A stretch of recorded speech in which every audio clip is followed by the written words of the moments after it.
In speaking to Peter in Luke 22 and verse 31, Jesus said, "Satan has asked for you, that he may sift you as wheat." Friends, these were very chilling words, especially to the Apostle Peter. For Peter understood that when grain is sifted, it is vigorously shaken and then it is thrown up into the air so that the wheat will separate from the chaff. And Jesus is telling Peter, this is what Satan wants to do to your life. He wants to shake you up vigorously, and then he wants to throw you out to see if your faith is going to remain. Peter knew that this was something that he was going to face. And more than likely, each and every one of us will face instances like this in our own Christian lives. But Peter had confidence. Peter knew that he was not going to fail. He said, "Lord, I'm ready to go with you, both to prison and to death," Luke 22 and verse 33. And the reality is, we always think that we're ready. We think that we're strong and we're prepared for anything that Satan may put in our path. But Jesus always knows the truth. And Jesus revealed to Peter that before the rooster would crow that day, that Peter would deny knowing him 3 times. Well, Peter was outraged. He could not imagine that this is something that he would succumb to. He refused to believe what was being said. And Peter said to Jesus, "If I have to die with you, then I will not deny you." Mark 14, verses 29 and 31. Friends, this is something that is unthinkable, and our outrage is one that is real.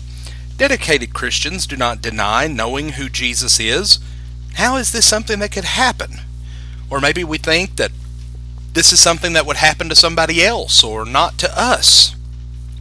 And yet, there are times when we have acted in the very same way that Peter did. We truly believed wholeheartedly that we would not give in, that we would not succumb to the temptations of Satan, only then to be proven wrong, only then to see ourselves give in to those temptations that were there. But the question is, what do we do in these types of situations? Well, Jesus provided words of hope. He said, "But I have prayed for you that your faith should not fail. And when you have returned to me, strengthen your brethren." Luke 22 and verse 32. Now, although Peter's denial of Jesus was a failure of faith, Jesus didn't want Peter's faith to completely fail. And while all sin is a failure of faith, a failure to fully trust in Jesus and his way, but the question that we have to ask is this: what's next? What do we do when we face these types of situations? When we have compromised our faith, when we've acted like someone who is faithless, what will we do then? Do we allow our faith to completely fail? Do we totally abandon the Lord and never look back? Or does our faith cause a return to me response? Jesus knew that Peter was going to deny him, but Jesus also knew that Peter's faith was strong enough that he would not quit.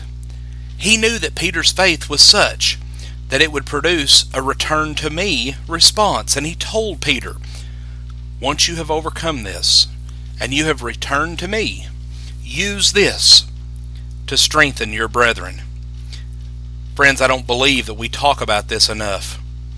We talk a lot about a failure of faith that occurs in sinning, and so we avoid that failure by not sinning.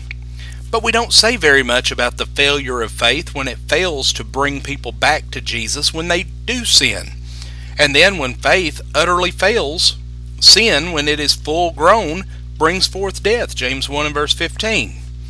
We need to learn and to teach others that Christians can return from sin to Jesus anywhere and at any time. It needs to be so ingrained in our thinking that returning to Jesus is our first thought when we see our sin. That Jesus desires our return to him, no matter what we have done or for how long. This must be so foundational to our understanding of God that it will not be obscured by our time spent in worldliness. No matter what, we can come back. And we need to commit now, as unthinkable as failing may be, that we will return when this happens. Thank you for joining us for our program today. We pray that you will consider these things and have a blessed day.